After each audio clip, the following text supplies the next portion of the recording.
And our last story tonight, we don't always do live podcast stories, but this one has the potential to have a great live presence in their school, in their community.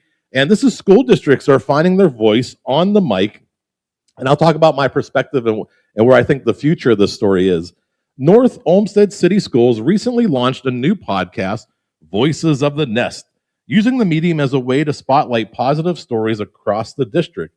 Co-hosted by Superintendent Chris Caleris and Communications Coordinator Amy Rutledge, the show was designed as a short monthly podcast, about 15 minutes per episode, featuring staff, students, coaches, events, and community members.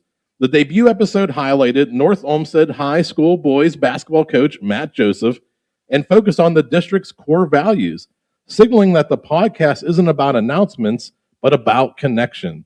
Built to grow organically and serve its local audience, the show reflects a broader trend of schools and public institutions using podcasting as a modern storytelling tool rather than a traditional broadcast channel. And they're hitting every single note of the foundation that will build great live community events. Mm-hmm. Think of how this podcast is 10 months from now, or as the juniors become the seniors and they're into their second year. And there's a fair, there's a community event, the pierogi day at the local parish, Those are places where the community is getting introduced to the people of the school district, to the members of the community. This is the groundwork for building live shows in that area.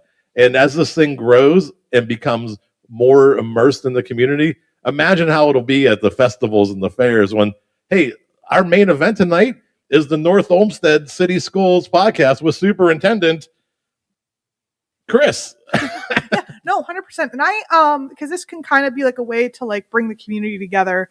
And like, so I have like a couple layers to this one. Like the first layer is like a lot of schools, like in like, especially rural communities, the school is the lifeblood and what like pumps the community up. Like everybody goes to the high school football games. Like it is what keeps the community together because they're gathering together to make sure the next generation is taken care of.